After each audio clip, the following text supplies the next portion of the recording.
All right, let's go ahead and get started. Hello, everyone. Welcome to the Oregon Jewish Museum and Center for Holocaust Education's Zoom platform. My name is Mariah Barlenga-Shevchuk, and I'm the head of public engagement here. I am so pleased and very grateful to have you all here tonight on this beautiful spring evening. Before we dive into our talk tonight, I just want to quickly share a little more about the museum. OJMCHE explores the legacy of the Jewish experience in Oregon, teaches the enduring and universal relevance of the Holocaust, and provides opportunities for intercultural conversations. We have a robust programming schedule, which includes book talks, artist-led workshops, programs that inspire civic engagement, curator and artist talks, and panel discussions and conversations like what we're doing tonight. We're going to have time for questions at the end of the program, so please feel free to pop any questions into the chat or the Q&A box throughout the evening. And now for our program tonight, I'll share a little more about our speakers. Dr. Kent L. Thornburg is Professor of Cardiovascular Medicine Emeritus in the School of Medicine at the Oregon Health and Science University. He was the founding director of the OHSU Moore Institute for Nutrition and Wellness and the Center for Developmental Health in the Knight Cardiovascular Institute, where he recently served as interim director. He continues to study how early life stressors set a person's risk for adult onset chronic disease. He currently chairs the external scientific board that oversees the national NIH program, Environmental Influences on Child Health Outcomes. He also serves on the scientific board of the National Preeclampsia Foundation and the Council for the World Hypertension League. He and his colleagues are laying the groundwork for understanding the maternal and fetal epigenetic origins and progression of disease that can be passed to future generations. Very much what we will be talking about tonight.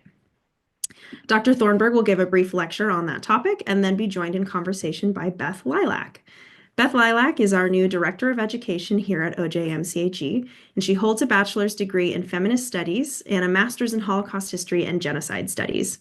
Some of her career highlights include curating the largest and most comprehensive Holocaust museum on Long Island in New York, recording oral histories from Holocaust survivors in the US and Israel, interviewing Rohingya rape genocide survivors in a Bangladesh refugee camp, and organizing public programs and academic conferences on the Holocaust and other genocides, such as the Roma and Sinti, Rohingya, Armenian, Rwandan, and Namibian.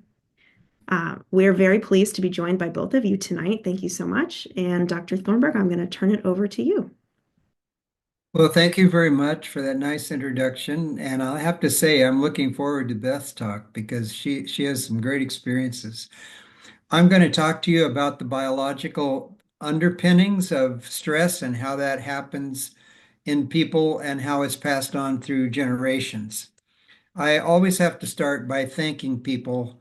And here I just gave a list of a few people who have supported the work that I'm going to talk about.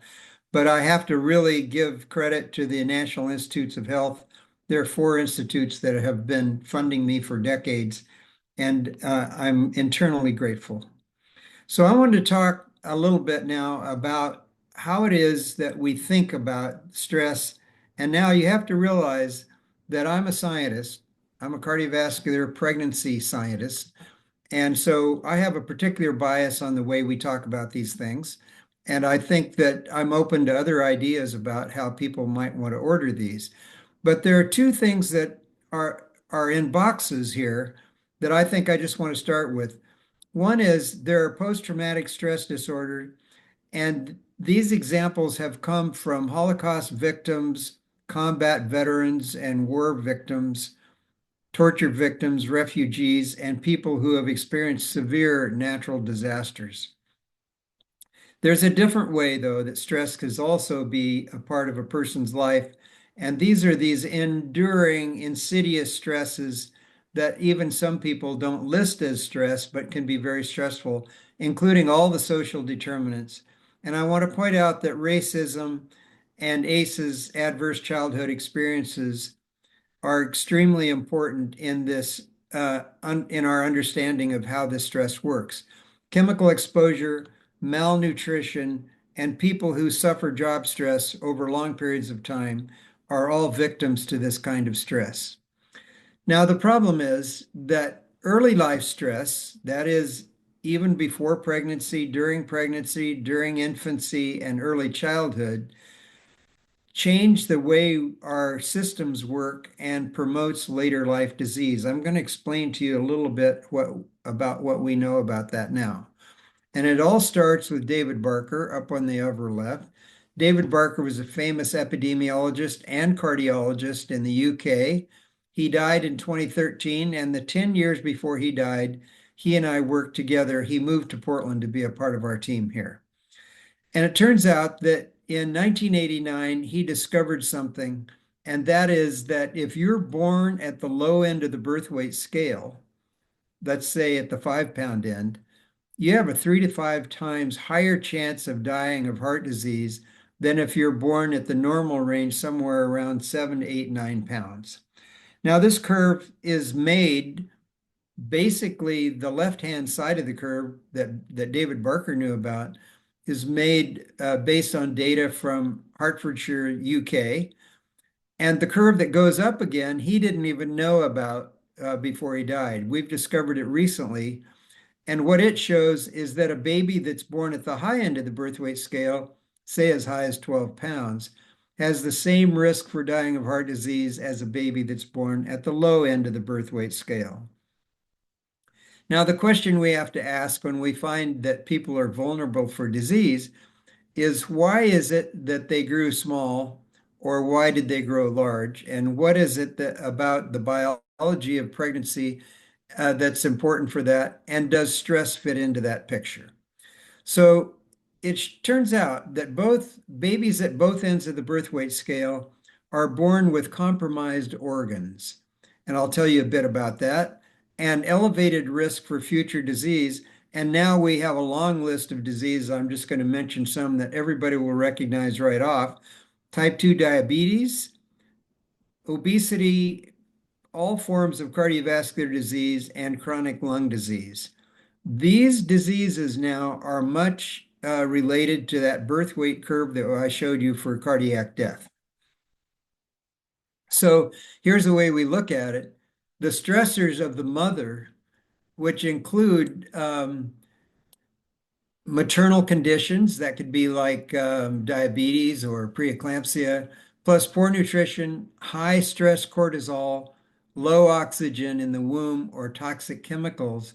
All of these affect the baby and the way it grows in a very profound way, and leads to two big changes. Number one is structural changes in the organ, and especially for smaller babies. In this case, all the organs that you might recognize from the picture there, the brain, the liver, the heart, the kidney, and the pancreas, all have fewer cells, and in the brain, fewer connections if a baby is born at the small end. So there are structural changes. On the other side, there are epigenetic changes. I'm going to spend time talking to you about epigenetics and why it's so important. But epigenetics modifies the way genes are regulated.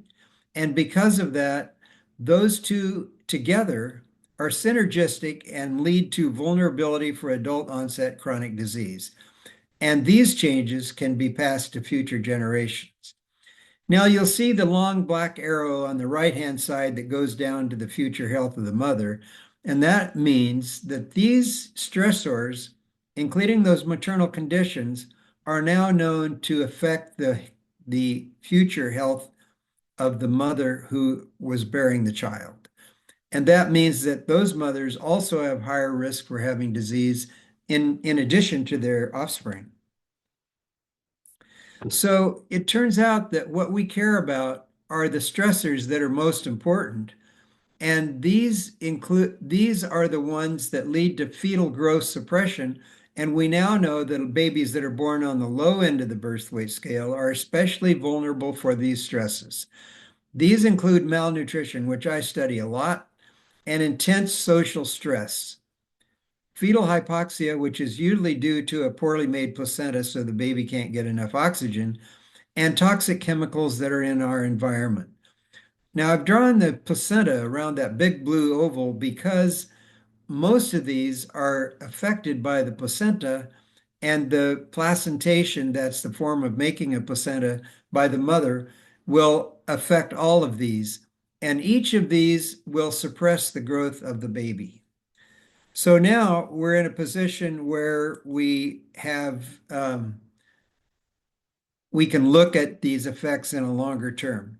So it turns out that stressors that lead to ongoing generational stress include those that are what I call biological transmission, and that means the grandmother, the mother, the child are all one unit when it comes to this stress, and I'll explain that too.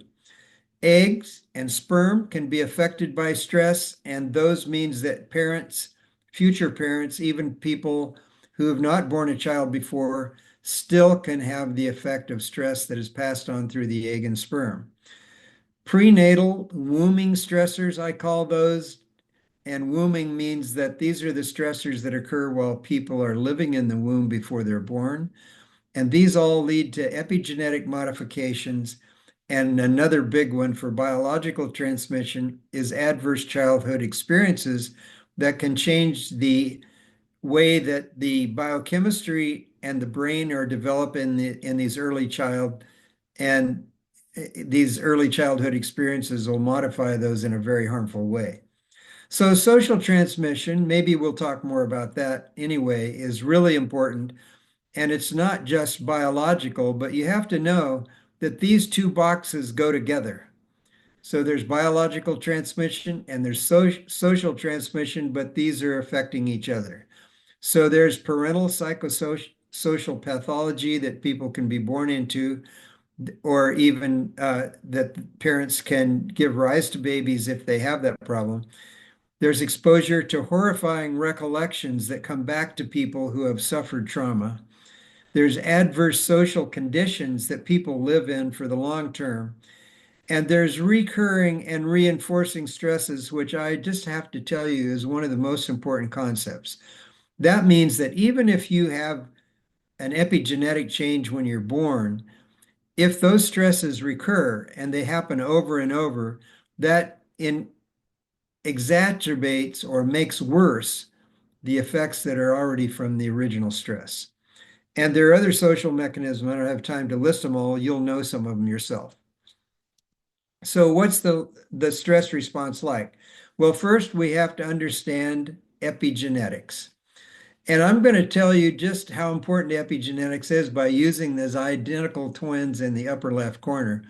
These two young women are identical twins, and if you took a blood test from them and looked at their genes, there would be no differences. You couldn't tell them apart at all. But the interesting part about them is that they have different fingerprints, and that gives us a hint that they had different nutrition before they were born. And that's because your fingerprints are laid down in the weeks about 13 to 15 of gestation, and the number of swirls depends on how much nutrition you had. Now, you might remember that identical twins share the same placenta, and inevitably one gets more of the placenta than the other. And in this case, I don't know which one, but it turns out that the one that got the most of the placenta and had the best nutrition will have the most swirls and will have epigenetic changes that are on top of their genome and the gene code that they got from their parents. And the same example can be given now for these two mice. These mice are genetically identical, and they've been inbred so much that their genes are exactly alike. However, those two mice look very different because they came from different litters. The one that's yellow on the left and has a lot of body fat, that mouse had a poor diet because its mother had a poor diet. And the mouse on the right is brown and normal. These are called a Goody mouse just because of the color that comes from a specific gene. And what you have to know is, and this was the first time we realized that the mother's diet can not only affect the health of the offspring, we would always expect that, but we didn't know that it would make powerful epigenetic changes that then can be passed on to the next generation. So these mice experiments are really important for us to understand how the epigenetics are transferred. Then on the right, you'll see that one of the ways that uh, epigenetics works is that on the DNA molecule, there are regions of the molecule and specific what we call base pairs on the DNA that can be methylated. Methylated means that they're chemically added a carbon with three hydrogens. And if there are a lot of those in the regions that regulate a gene, that will turn the gene off or slow it down. And if there are normal epigenetic methylation sites, if those are taken away, that means that the gene will be operational way above what it's supposed to be. So epigenetics and methylation can turn genes up or turn genes down, and that has a lot to do with how the body then responds to many different features. So I got this slide from the National Institutes of Health archives, and I'm very interested in it because it shows four generations of women. And you can see it starts down with a woman who's sitting down in the middle, and she was born before the Civil War and was a child during the Civil War. And her daughter is the woman on the left, and her granddaughter is the woman on the right, and her granddaughter is the child being held by the granddaughter. Her great granddaughter is also will also, I don't have it in the picture, but will also be a part of this family. Now, here's the important point about how the 100-year effect works. That's what we call it. And that is the egg that made the girl that's being held, the 2-year-old girl, the egg that made her was made in the mother who's holding her when that mother was in the womb of the grandmother who was born in 1879. So that means that the egg that made that girl that's being held was being nourished by the grandmother. And therefore, the nourishment or the psychological stress that came from that mother will affect the way that the eggs are made in the ovary of the mother that's holding the child. And we call this the 100-year effect. And I always tell people that I'm the best example in the world of it because it turns out that my mother died last year. She was 99 years old. And the egg that made me was made in her ovary when she was a fetus in my grandmother's womb, almost exactly now 100 years ago. And that means that there is an effect that can come from nutrition that can be passed to the next two generations based on the nutrition in the womb. And it doesn't matter if it's a boy or a girl that's being born, the egg can affect either a boy or a girl. And you can see now that that child who's 2 years old as of this year would have been 96 years old, and her egg age is not 100, it's even longer. It's 122 years ago. And the epigenetic effects that she might be having and experiencing for risk for chronic disease would have come from the nutrition of that woman who was born in 1879. So parental stress before conception can influence epigenetic changes in the offspring. I want you to take that message home. In experimental mice, maternal stressors can lead to epigenetic changes that are detectable for 4 generations.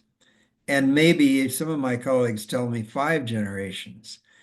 We lack sufficient generational data to make these conclusions in people because we cannot do all the epigenetic tests across all these generations.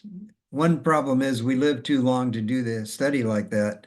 And so it's very important for us to think more carefully about what we do know about transgenerational stress and how it can be passed on. So now I hope you'll bear with me. I'm going to give you a science lesson. You can blank out for a couple minutes if you want to, but it turns out that emotional stress in the upper left corner, you can see, is registered by the hypothalamus, a region in the brain that's very sensitive to emotional stress. And when emotional stress goes up, it releases a hormone called CRH, which stands for corticotropin releasing hormone. And that hormone then travels to the pituitary gland, the anterior pituitary, it turns out. And that stimulates the pituitary gland to release another hormone called ACTH, adrenocorticotropic hormone. And that hormone then goes into the bloodstream. And when it gets into the bloodstream, it goes to the adrenal cortex. Now I'm going to show you, if you look over on the left, you can see the biological drawing of the kidneys. And you can see that on the top of the kidneys are the adrenal glands, and inside the adrenal glands are the tissues that make cortisol, which is the main stress hormone.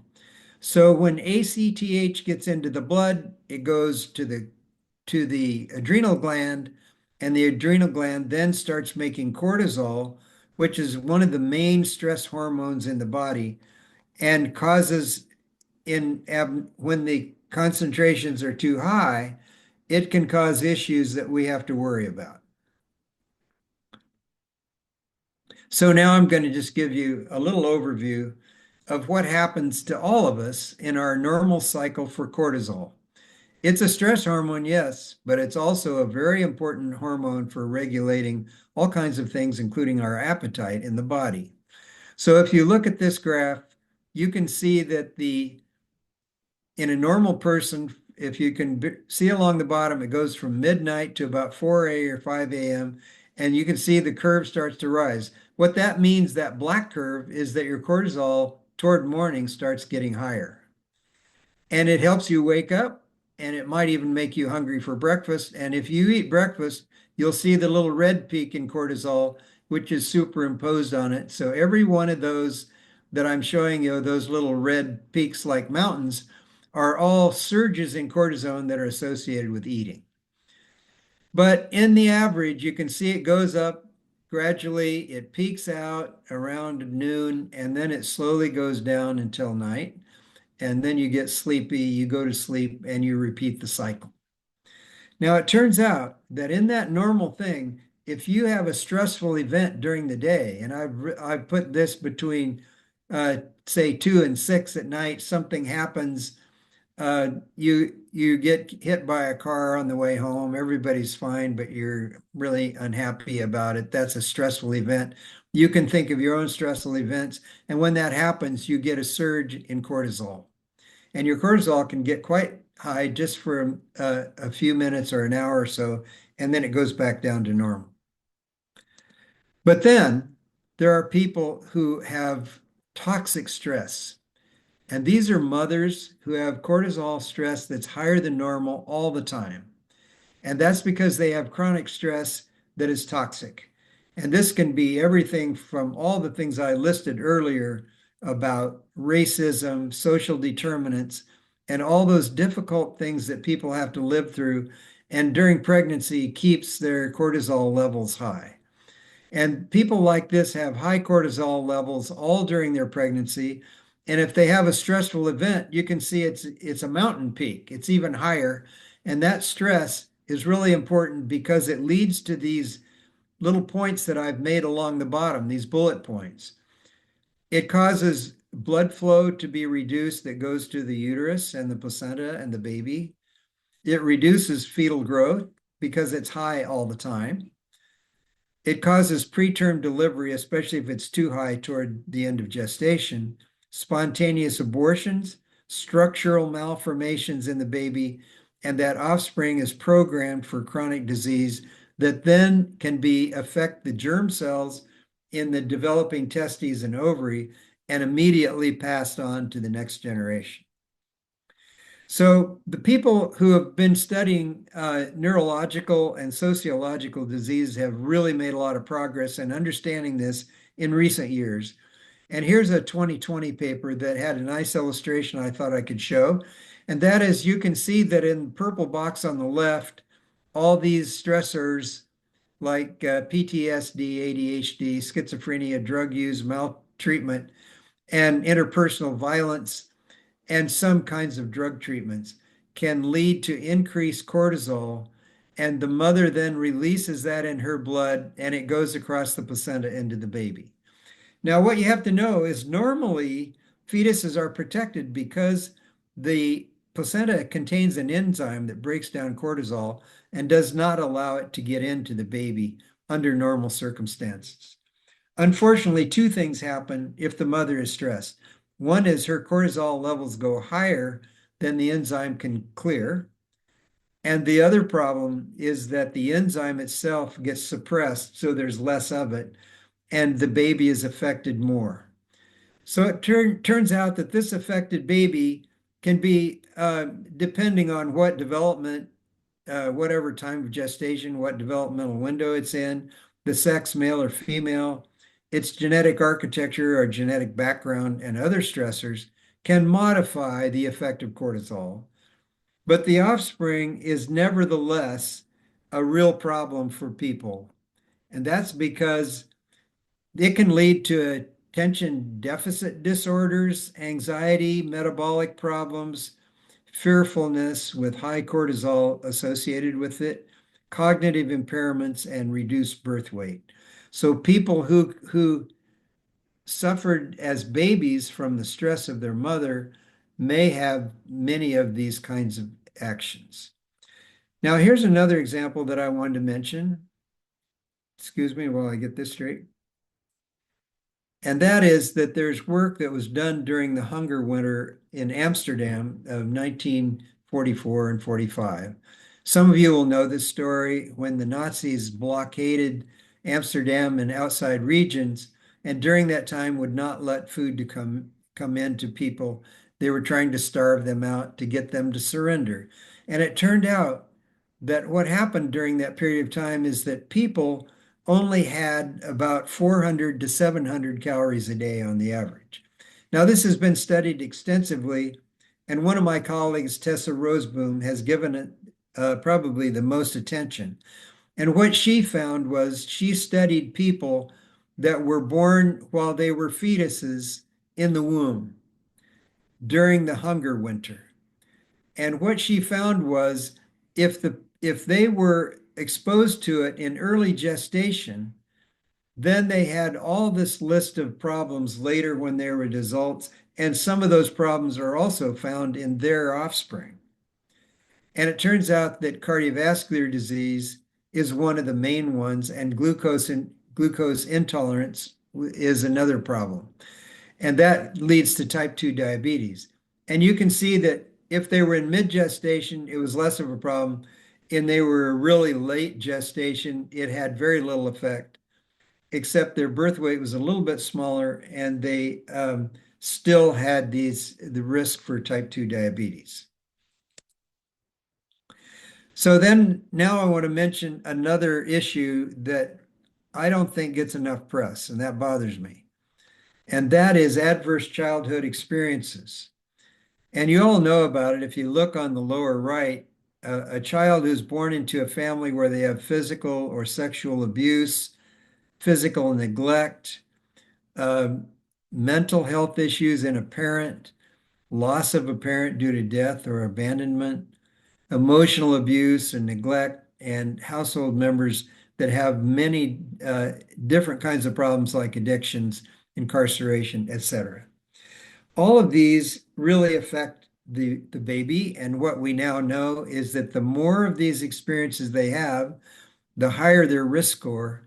And what that means, which I don't think this has been published yet, is that babies that have been exposed to cortisol and grew slowly before they were born will have will be more vulnerable because they basically have fewer tools, biological tools, in order to survive these things without it causing them harm.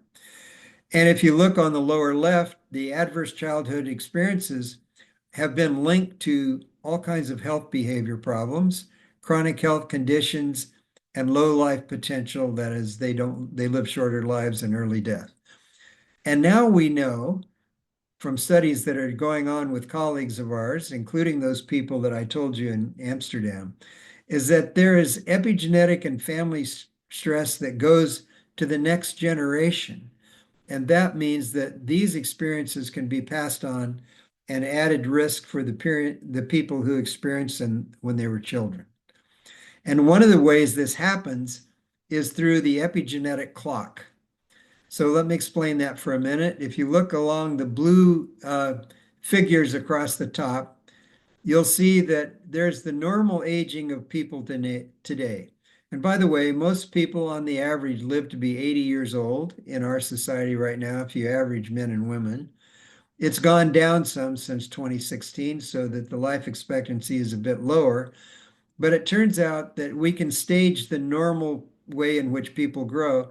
And it turns out that all of us have clock genes. And these clock genes, there are about 300 to 400 of these genes that are regulating the way we grow and how our clock, our epigenetic or methylation clock actually determines the way we age. Because genes get turned off and on in a certain sequence to bring about aging. Now, what we know is that in people who have been stressed, you can see that the clock speeds up and people age even faster. So you can see that on the top blue lady at 60 is now at 60 people who are stressed and likely to have heart disease, stroke, and cancers are already aging to the extent that they might be disabled in some way. So the speed of our epigenetic clock for all of us is determined by the rate at which we have epigenetic changes, and these epigenetic changes can be related to the amount of stress that we have. This paper just came out last year in 23, and I just wanted to say that this is really an exciting new discovery because it says the association of ACEs, adverse child experiences, uh, is associated with accelerated epigenetic aging in midlife. So that is proving what I just showed you in the previous slide, that people who have these adverse experiences have their clocks sped up and they age more rapidly. Another example of what we know about epigenetics is this slide, and this slide is really helpful because it shows all the genes that have been epigenetically modified in people who have obesity or people who have diabetes. And this long list of genes, we don't know when these genes were modified to become epigenetically different. We have a theory that that the propensity for this epigenetics actually starts early in life, some of it before birth and some in childhood. However, if you look there, I don't know if you can see it or not, but I've highlighted a few of these genes in yellow that we already know are modified by the developmental patterns. So we have a lot to do to figure out how these genes get modified and why they're associated with obesity and diabetes. But one thing that the authors said that I think we ought to all start paying attention to, and that is epigenetic modifications are not like our gene code, which we can't change. But epigenetic modifications, these chemical modifications can actually be reversed and gives us some hope that there will be therapies for these things. So now I just want to lead this that unlike the gene code that we get from our parents, epigenetic changes that increase our risk for disease can be reversed, but that reversal becomes more difficult as we get older. It's a lot easier to erase these methylation marks, for example, in very young children compared to people when they're older. So David Barker, that I mentioned earlier, is one of my colleagues. He and his colleagues wrote this wonderful paper in 2002, and they estimated that type 2 diabetes would be reduced by half in one generation if most babies were born at normal birth weight. And by the way, that means that they're not subject to all those stressors that reduce birth weight. And number two, that children did not become fat before the age of 8. There's something about putting on weight in early childhood that causes people to be more prone to get type 2 diabetes and cardiovascular disease.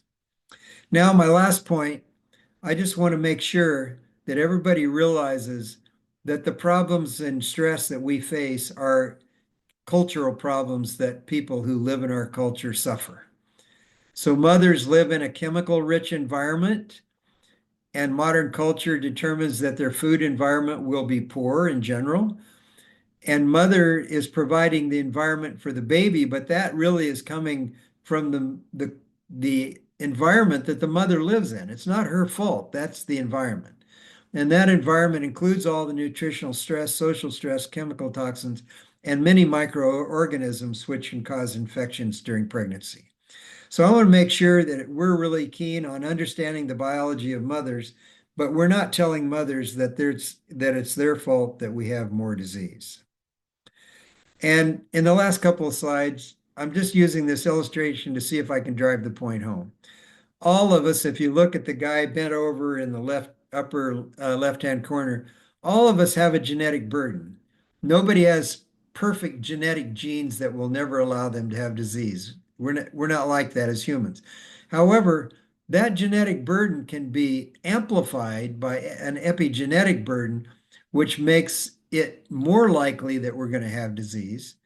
And if you look on the bottom left corner, you can see that the epigenetic burden begins back with our grandparents, our mother and father, our mother's toxic stress and nutrition before pregnancy, nutrition in infancy, childhood nutrition and stress, and even people can modify in a negative way their epigenetic burden by having a poor adult lifestyle, which includes excessive use of substances, even like tobacco, nicotine, and alcohol.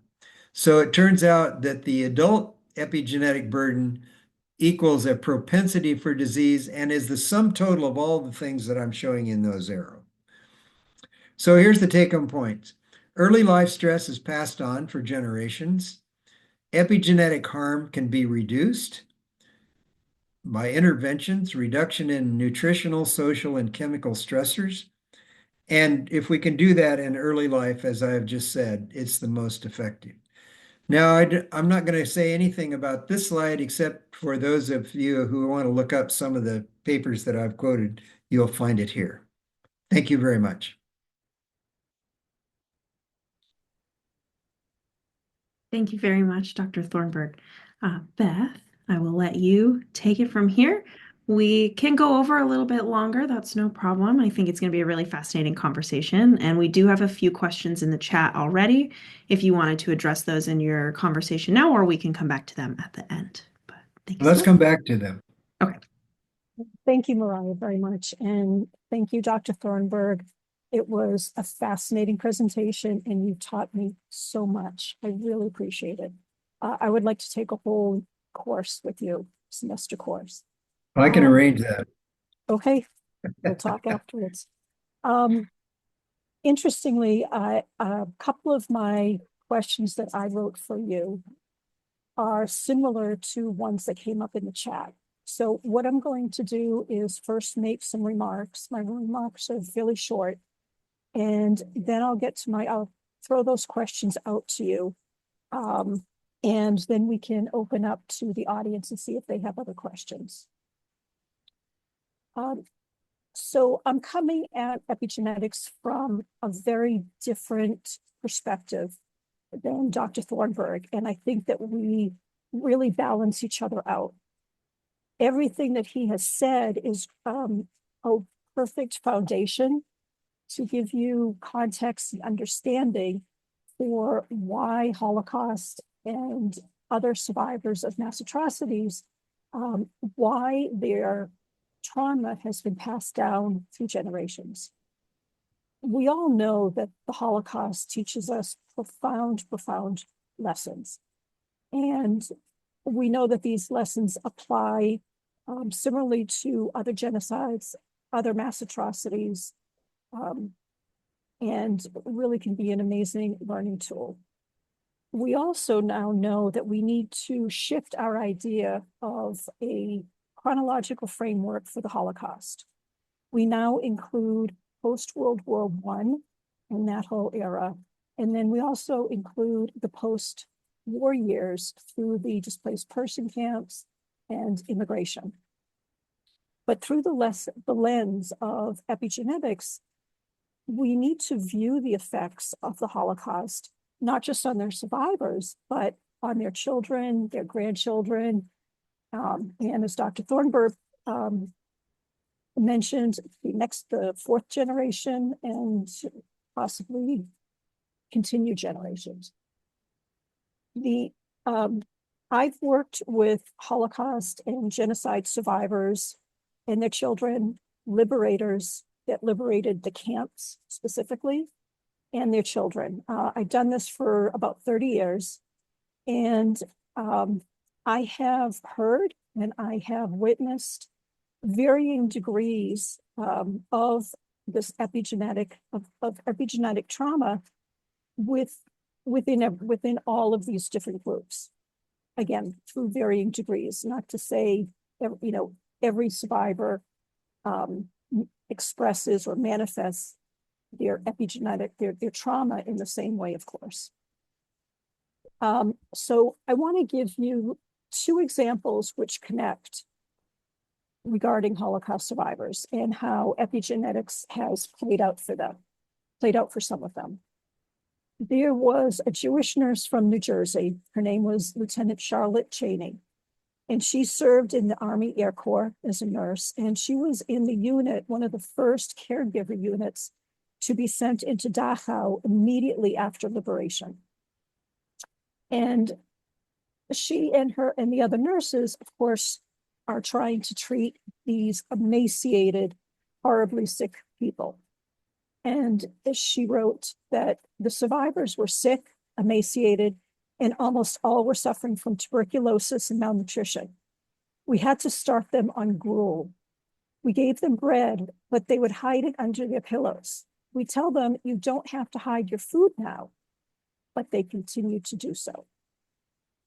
What Lieutenant Cheney and other nurses and doctors didn't realize at that time was that these survivors, their mental state and definitely their physical state was still in starvation mode. And just because one day to the next they were no longer under Nazi persecution doesn't mean that they're going to change their behavior. They understood they were going to get food, but that didn't stop them from consciously hiding bread. Okay, so that's the first example. The next example, which connects, I witnessed so many times during my work with Holocaust survivors and second generation. I worked at a Holocaust education center in New York, and whenever I hosted a program, I always ordered more than enough food, and then even extra on top of that. Excuse me. At each program, at least at a minimum, half of my survivors and second gens would take food from the tables, wrap it up in napkins, and put it in their pockets or purses.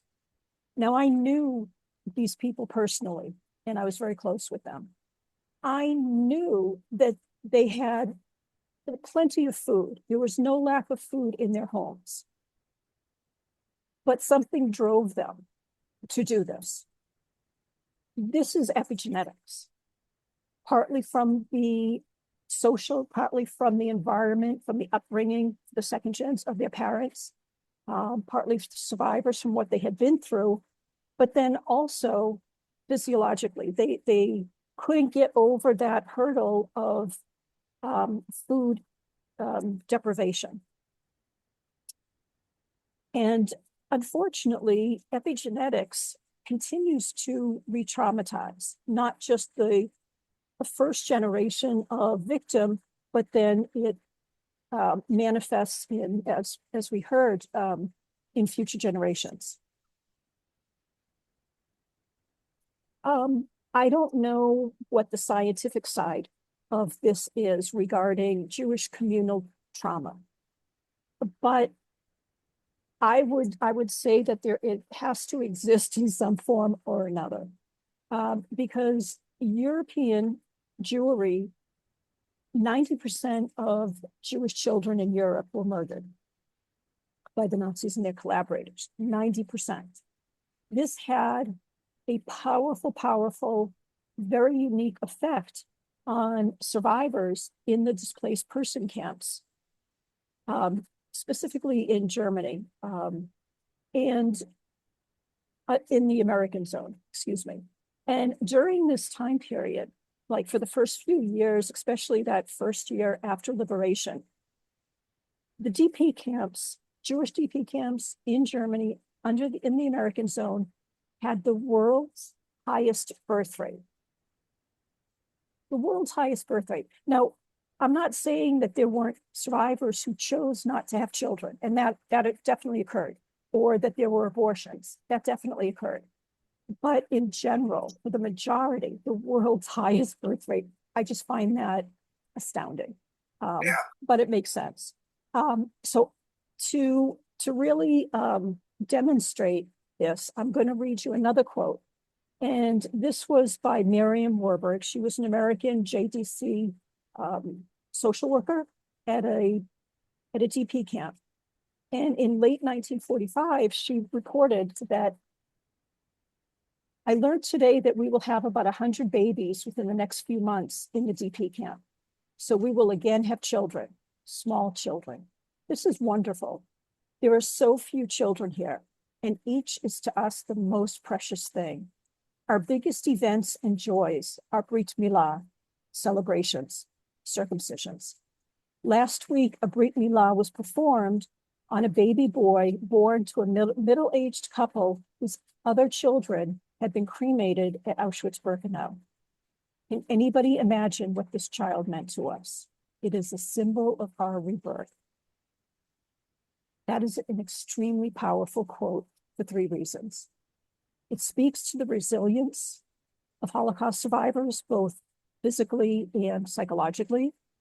It also ritually demonstrates their hope in the future, because they are physically, biologically marking their child as Jewish. After all this happened to European Jewry, they are marking them. So they have to have such great hope for the future that their child is not going to suffer through something similar. But in a way, it also foretells the weightiness that is going to be put upon the next generation. These children were looked at as, saviors for the Jewish people, individually as well as a community. So much pressure on second gens. And for many years, I co-facilitated a second gen group.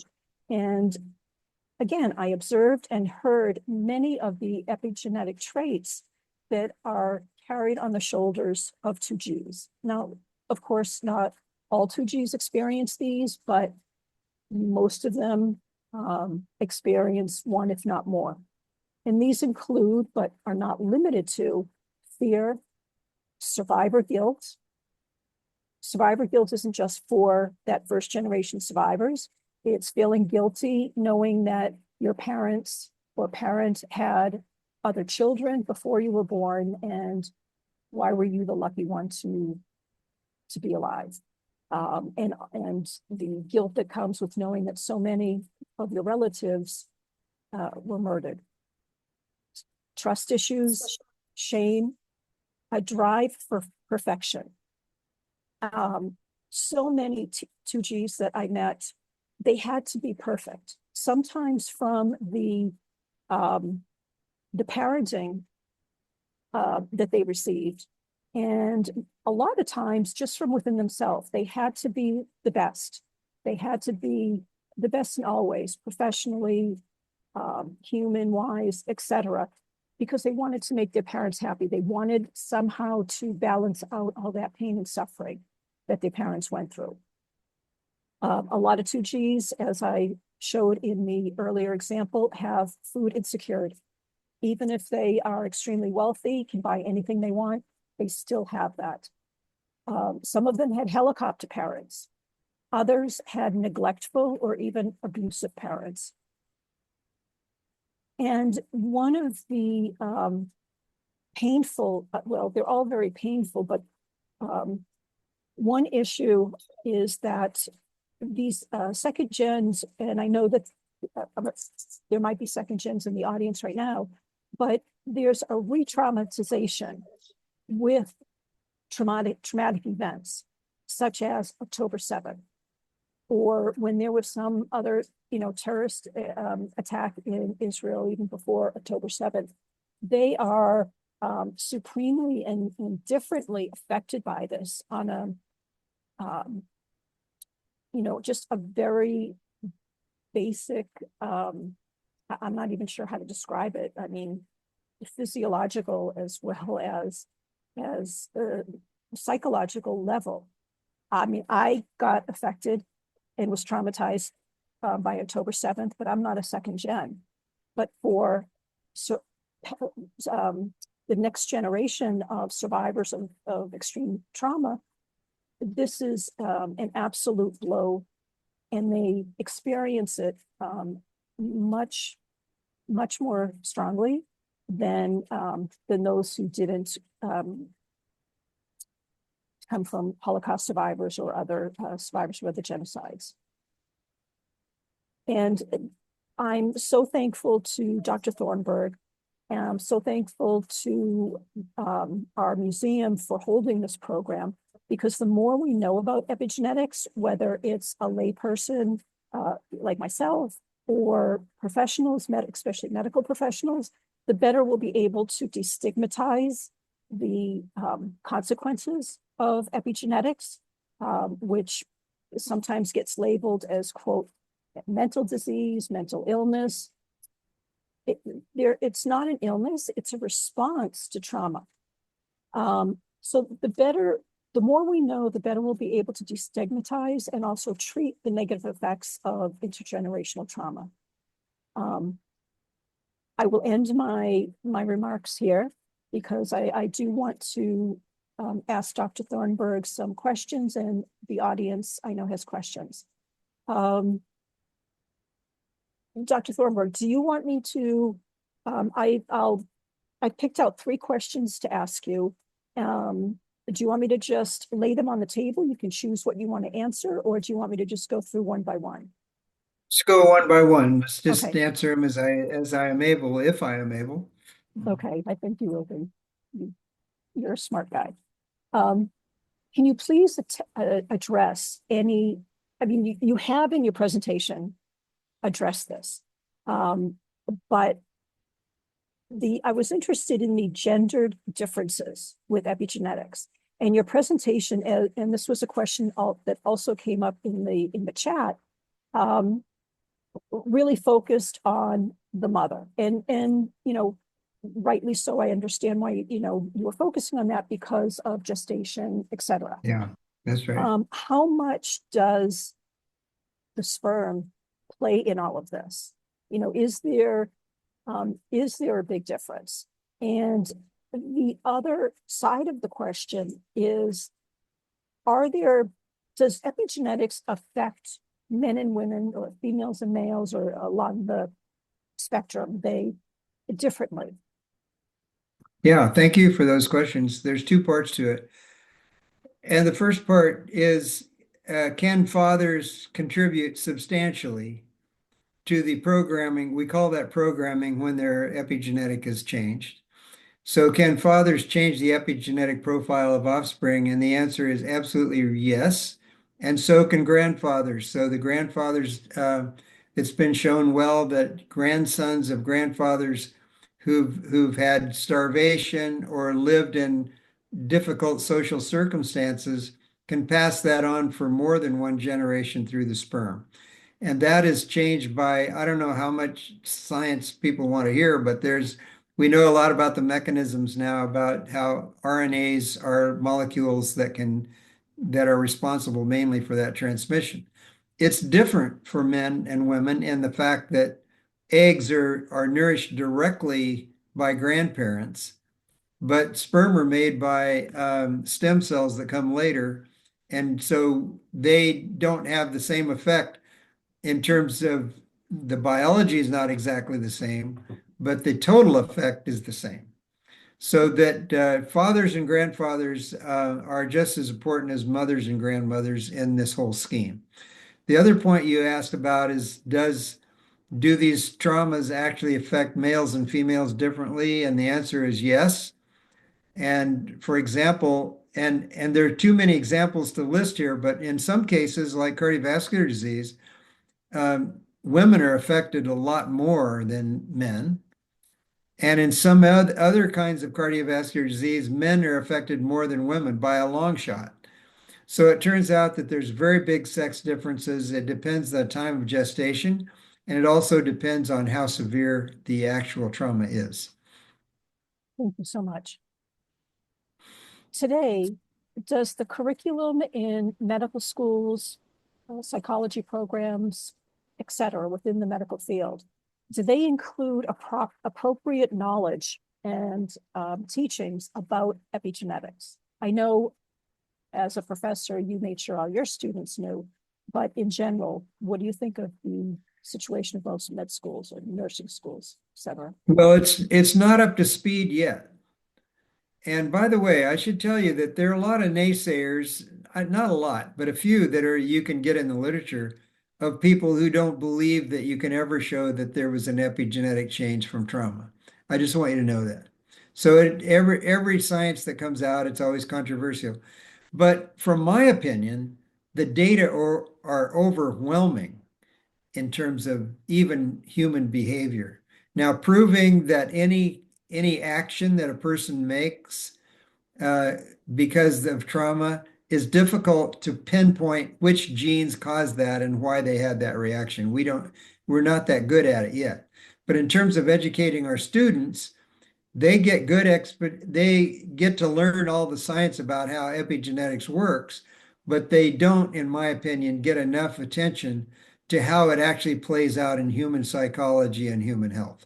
And the same is true for nutrition. We just don't cover it. Thank you so much. My last question, is the degree of epigenetics affected whether you have one parent that was traumatized, or does it increase? Does the effect increase if you have two traumatized parents? Well, that is a really good question, and we know the answer. And the answer is it's synergistic. If you have two parents, you're going to have a much more profound effect. And that means that when we study this, we have to study both parents because otherwise we don't have a good picture of the contribution of each. But we now know that they both, and they're additive. Thank you. Does anybody listening, part of the webinar now, would like to ask a question?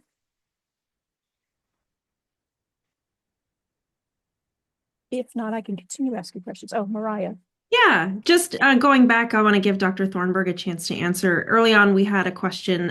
Please define epigenetic for those of us who think we understand but may not. I saw somebody put it in the chat. Oh, I put a very basic Yeah. Oh, definition. is that right? Yeah. Okay. So epigenetics is the effect of the environment on the way genes get turned off and on and are inherited without affecting the gene code. Mhm. We got another question, and you did answer two of the others that had been in there earlier. Naomi asks, isn't it difficult to separate genetic from epigenetic influences? Many diseases or health issues are inherited.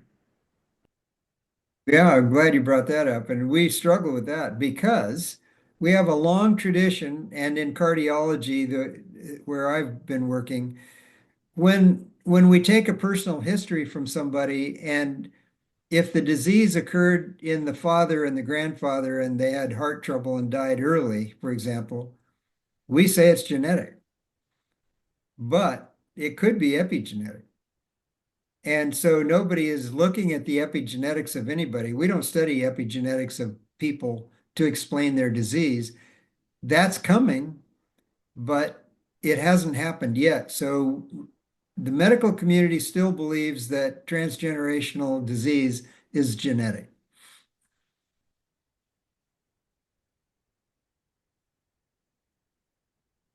I have another question if nobody else from the audience would like to ask one. Okay, would you consider that the United States is at the forefront of this research, or is there another country that is doing more on this than we are? I can't weigh that to any great degree, but I can tell you that the field is moving very fast. We're having really good contributions from Europe and of recent years, in the last 3 or 4 years, we have quite a few contributions coming from people in China. And so the Australia, New Zealand. I have colleagues in those countries that are working on this. And I would say that the United States probably is leading the way just because we have more scientists than anybody else that are interested in doing it. And my lab has been doing it. Lots of groups are doing it, and epigenetics is really a hot topic right now. And luckily, the National Institutes of Health has been generous to help us understand this. Thank you. I have a question, which is, to your knowledge, are there any studies being done on ethnic groups in particular? So, for example, studying Jewish trauma, pre-Holocaust, post-Holocaust, going back to that kind of 100-year theory, or on other like Native American groups or African groups who are survivors of mass atrocity or of colonization?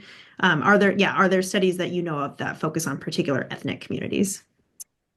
Well, there are some that are hit and miss, but I'll have to say there's not that much. So the Dutch hunger winter has had the best study of any particular event. And that's why I quote it all the time because there's an epigenetic, let me just say, uh, restate that. We've been exposed to people's data that show these epigenetic effects, and most of us in the epigenetics world won't call it epigenetics unless we've seen the genes that are changed. So that's a strict definition.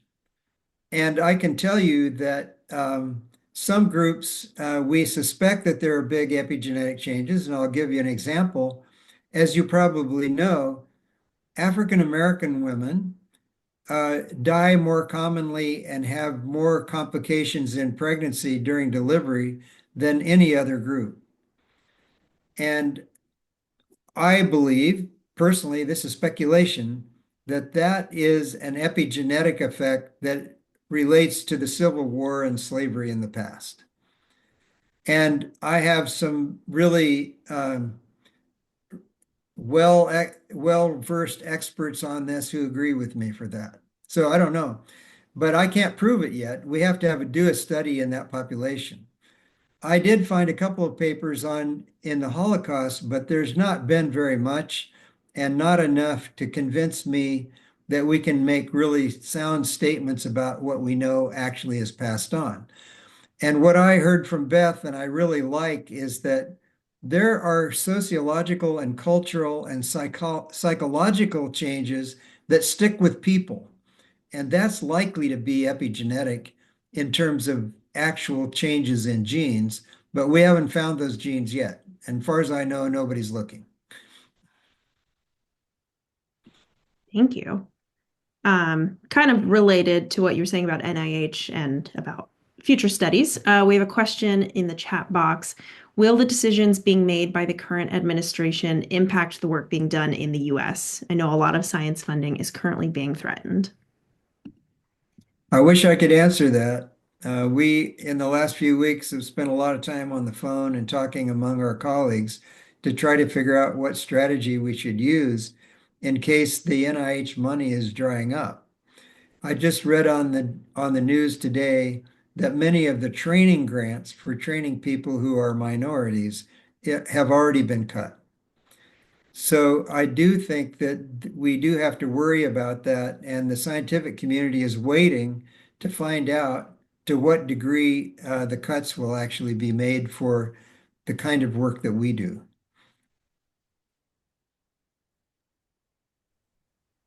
Okay. Any other questions for Beth or for Dr. Thornburg?